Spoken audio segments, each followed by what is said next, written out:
Maharashtra superfast news चॅनलमध्ये आपले सहर्ष स्वागत आहे।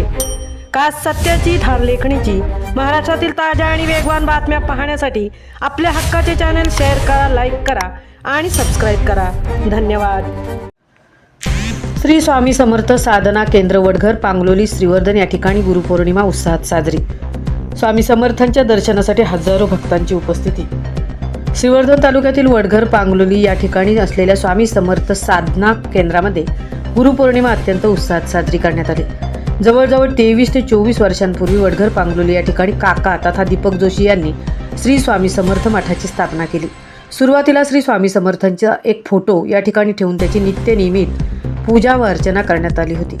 त्यानंतर काही दिवसांनी स्वामी समर्थ यांची भव्य अशी मूर्ती त्या ठिकाणी प्रस्थापित करण्यात आली। शिवसेनेचे तत्कालीन पक्षप्रमुख उद्धव ठाकरे यांच्या हस्ते स्वामी समर्थांची प्राणप्रतिष्ठा करण्यात आली होती। यावेळी महाराष्ट्राचे माजी मुख्यमंत्री व तत्कालीन लोकसभा अध्यक्ष मनोहर जोशी हे सुद्धा या कार्यक्रमासाठी उपस्थित होते। स्वामी समर्थ साधना केंद्राचे वैशिष्ट्य म्हणजे या ठिकाणी राशी व नक्षत्र वनस्पती यांची लागवड करण्यात आलेली आहे।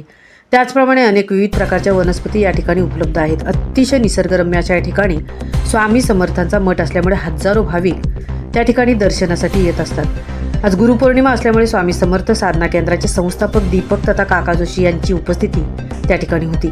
त्यांनी उपस्थितांना मार्गदर्शन केले। या ठिकाणी भजन व कीर्तन यांचा कार्यक्रम अखंडपणे सुरू होता। गुरुवर्य काका तथा दीपक जोशी यांचा आशीर्वाद घेण्यासाठी व दर्शन घेण्यासाठी हजारो भाविक स्वामी समर्थ साधना केंद्रामध्ये उपस्थित होते। श्रीवर्धन तालुक्यासह रायगड, रत्नागिरी जिल्ह्यातून तसेच पुणे येथून अनेक भाविक या कार्यक्रमासाठी आवर्जून उपस्थित होते। गुरुपौर्णिमेचा कार्यक्रम साजरा होत असताना या ठिकाणी महाप्रसादाचे देखील आयोजन करण्यात आले होते। सालाबादप्रमाणे खिचडी व एक गोड पदार्थ व मठ्ठा याचा महाप्रसाद सर्व भाविकांना देण्यात आला।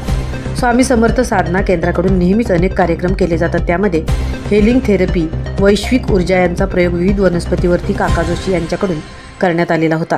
त्यामुळे त्या ठिकाणी असलेली अनेक फळझाडे व फुलझाडे यावरती अनेक प्रकारची फळे अत्यंत चांगल्या पद्धतीने वाढ झालेली पाहायला मिळतात। तसेच फुलांची झाडे देखील बहरलेली पाहायला मिळतात। आज या कार्यक्रमासाठी आलेल्या हजारो उपस्थित भाविकांचे दीपक तथा काका जोशी यांनी आभार व्यक्त केले व सायंकाळी ब्राह्मण सभा, श्रीवर्धन यांचे भजन व त्यानंतर आरती यानंतर कार्यक्रमाचा समारोप करण्यात येणार आहे। महाराष्ट्र सुपरफास्टसाठी संतोष चौकर, संतृप्ती होईल।